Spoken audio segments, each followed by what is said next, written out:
Welcome back to Vishesh classes. So जो हमारी ये नेक्स्ट सीरीज शुरू हो रही है ये हो रही है पीपल डेवलपमेंट एंड एनवायरनमेंट पे।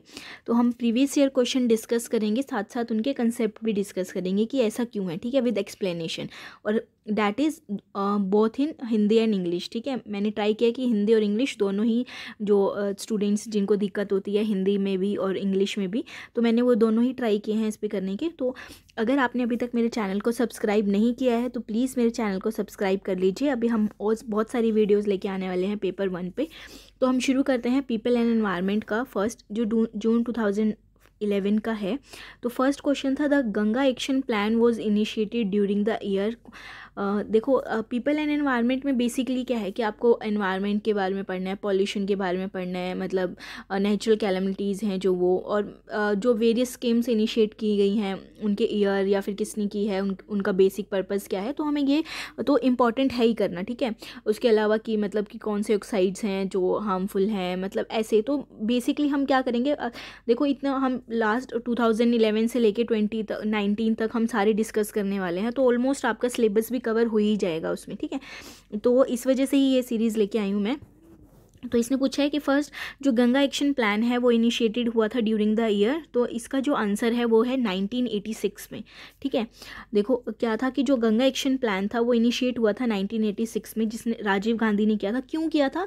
ताकि जो उसके ऊपर पॉल्यूशन हो रहा है, मतलब रिवर के ऊपर जो पॉल्यूशन हो रहा है वो थोड़ा कम हो जाए, ठीक है। क्योंकि देखो जो मेन रीज़न थे पॉल्यूशन के, हालांकि वो तब भी थे और आज भी हैं, मतलब ऐसा नहीं है कि थोड़ा बहुत सुधार हुआ होगा, पर इतना भी नहीं हुआ है कि क्या कहते हैं कि हम कह सकते हैं। और इवन बहुत सारा इस पे पैसा लग भी चुका है।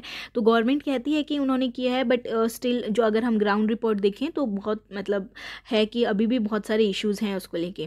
पर अभी हम पढ़ते हैं कि जो मेन रीज़न है पॉल्यूशन का वो क्या था, इंडस्ट्रियल वेस्ट है, municipal waste, dead bodies of human and animals, religious practices, और हरिद्वार का जो हरिद्वार डैम है, ठीक है। ये मेन रीज़न है उसके पॉल्यूशन के। नेक्स्ट आता है, identify the correct sequence of energy sources in order of their share in power sector of India. ये कहता है कि भारत के शक्ति खंड में भाग की दृष्टि से ऊर्जा के स्रोतों का सही क्रम है। मतलब ये क्या बता रहे हैं कि आपको इन एनर्जी सोर्सेज का अपना उनका वो बताना है कि शेयर कितना है पावर सेक्टर में, मतलब किससे ज़्यादा इलेक्ट्रिसिटी ज़्यादा प्रोड्यूस होती है, ठीक है। तो इसका जो आंसर है, आप क्या करना कि पॉज करना वीडियो को और फिर ट्राई करना कि आपको आता है कि नहीं आता है, और फिर इसका एक्सप्लेनेशन देखना, तो आपको वहाँ से बहुत सारी चीज़ें क्लियर भी हो जाएंगी, ठीक है। तो जो सबसे ज़्यादा होता है वो होता है हमारा थर्मल से, ठीक है। सबसे ज़्यादा होता है थर्मल से, थर्मल के बाद होता है हाइड्रो से, हाइड्रो के बाद होता है हमारा न्यूक्लियर से, और उसके बाद जो लास्ट सबसे कम होता है वो किससे होता है, विंड से, ठीक है।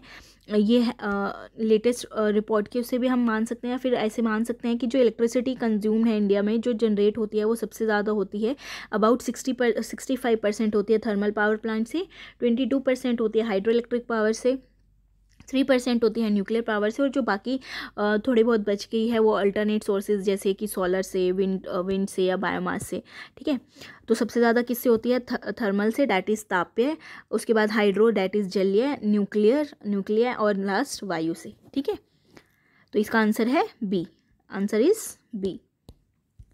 Next, chromium as a contaminant in the drinking water in excess of permissible level causes.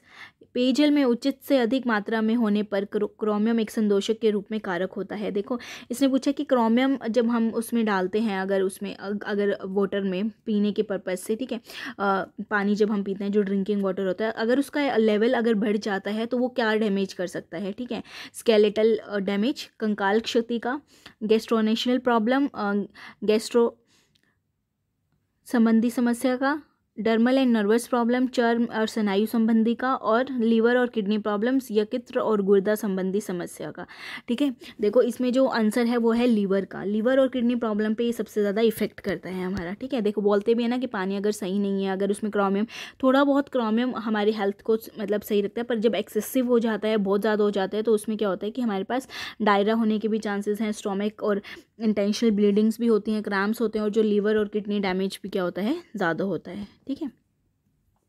Next आता है the main precursors of winter smog are, जो मेन प्रिकर्सर्स हैं विंटर स्मोक के वो कौन कौन से हैं? N2O and hydrocarbons, NOx and hydrocarbons, SO2 and hydrocarbons, SO2 and ozone. शीतकालीन धूमकोहरा के प्रमुख पुरोगामी होते हैं। ठीक है, देखो मेन प्रिकर्सर्स मतलब मेन जो इसके हम कारण बोल सकते हैं, कॉज मतलब कि किस वजह से होता है। देखो जो मेन प्रिकर्सर्स हैं विंटर स्मोक के वो कौन से होते हैं? Nitric oxides and hydrocarbons, that is NOx and nitro oxides के मतलब वेरिएशंस, तो and hydrocarbon.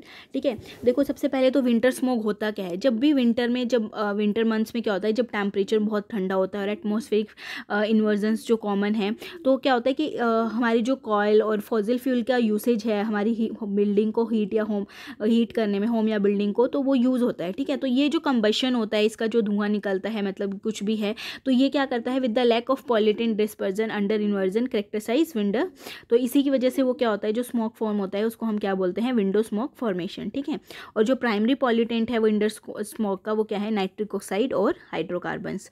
So the answer is B. ठीक है, नेक्स्ट आता है flash floods are caused when the atmosphere is convectively unstable and there is considerable vertical wind shear. The atmosphere is stable, the atmosphere is convectively unstable with no vertical wind shear and winds are katabatic. ठीक है, इसने बोला है कि तात्क्षणिक बाढ़ या फिर हम फ्लैश फ्लड भी जो घटित होती है, तब वायुमंडल में क्या हो रहा होता है? संवहनिक दृष्टि से अस्थिर होता है और उसमें यथेष्ट वायु प्रतिबल होता है, स्थिर होता है।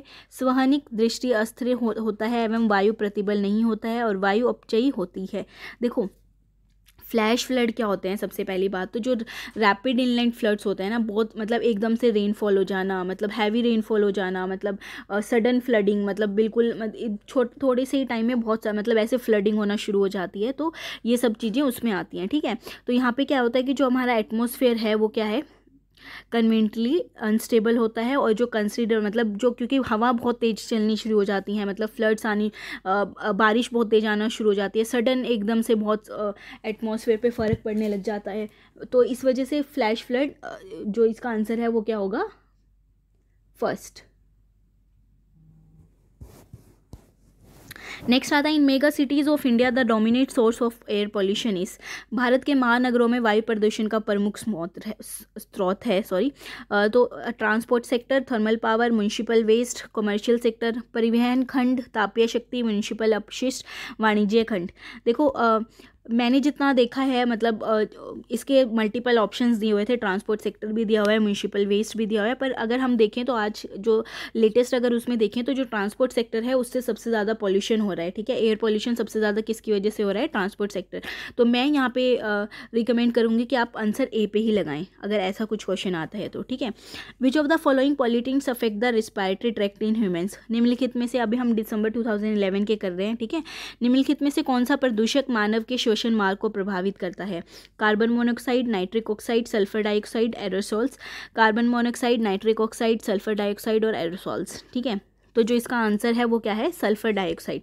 ठीक है, सल्फर डाइऑक्साइड ही ऐसा है जिसकी वजह से क्या होता है, एक पॉल्यूटेंट है जो सबसे ज़्यादा हमारी श्वास लेने की, मतलब सांस लेने की उस पर प्रक्रिया को इफेक्ट करता है। ठीक है, रेस्पिरेटरी ट्रैक्ट को इफेक्ट करता है।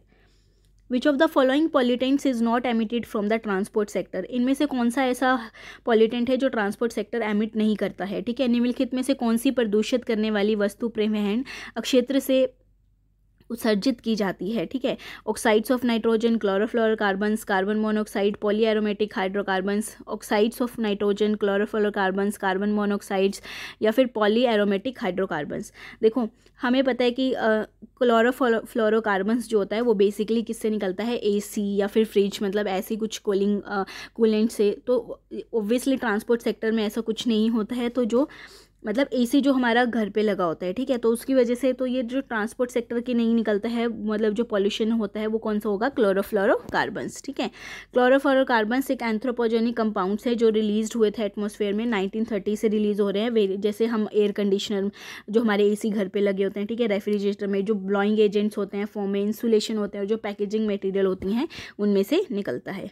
ठीक है, नेक्स्ट आता है which of the following sources of energy has maximum potential in India, ऊर्जा के निम्नलिखित स्रोतों में से कौन सा भारत में अधिकतम संभाव्य रखता है? ठीक है, solar energy, wind energy, ocean thermal energy, tidal energy, सौर ऊर्जा, वात ऊर्जा, वायु ऊर्जा, समुद्री तापीय ऊर्जा या ज्वारीय ऊर्जा। तो जो इसका आंसर है वो है क्या है, सोलर एनर्जी। ठीक है, सोलर एनर्जी सबसे ज़्यादा पोटेंशियल रखती है इंडिया में। Which of the following is not a source of pollution in soil. मृदा में प्रदूषण का स्रोत निम्नलिखित में से कौन सा नहीं है। Transport sector, agriculture sector, thermal power plants, hydro power plants.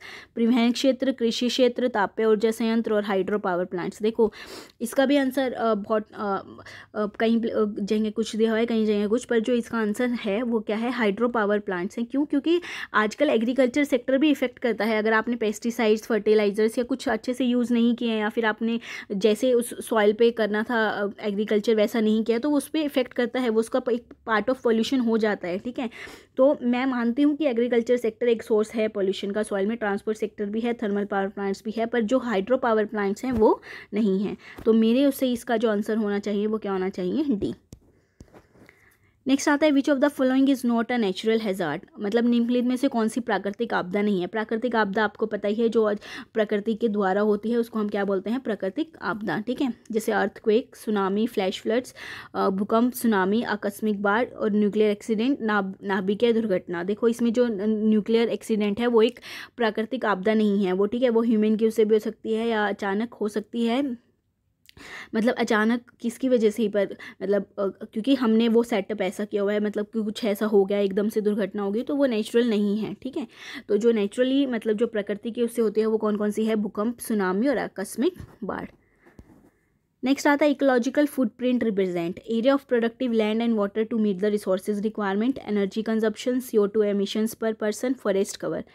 पारिस्थितिकीय पदचिन्ह क्या निरूपित करता है। संसाधनों की आवश्यकताओं को पूरा करने के लिए उत्पादक भूमि तथा जल का क्षेत्र, ऊर्जा खपत, प्रति व्यक्ति CO2 उत्सर्जन और वन क्षेत्र। देखो जो इकोलॉजिकल फुटप्रिंट बेसिकली होता है वो क्या होता है, हमारे पास जो ये ह्यूमन कंजप्शन का मेज़र करता है कि नेचुरल रिसोर्सेज में एक प्लेस पे कि ह्यूमन उस प्लेस पे बेसिकली नेचुरल रिसोर्सेज का कंजप्शन कितना कर रहा है। ठीक है, जो इकोलॉजिकल फुटप्रिंट्स को कैलकुलेट करते हैं हम, तो इसका जो मेन ऑब्जेक्टिव था वो क्या करना था कि लोगों को बताना कि आप अपना कंजप्शन बिहेवियर कैसे कर सकते हैं ताकि हम इसको बहुत टाइम तक चला सकें। ठीक है, सस्टेनेबल हो, ताकि लाइक कि अगर आप वाटर यूज़ कर रहे हो तो उसको बताना कि आप इसको बचा के रखो, एक्स्ट्रा नहीं वो करो। तो ये सब इकोलॉजिकल फुटप्रिंट में आते हैं और इसको हम कैसे मेज़र करते हैं, ग्लोबल हेक्टर्स में।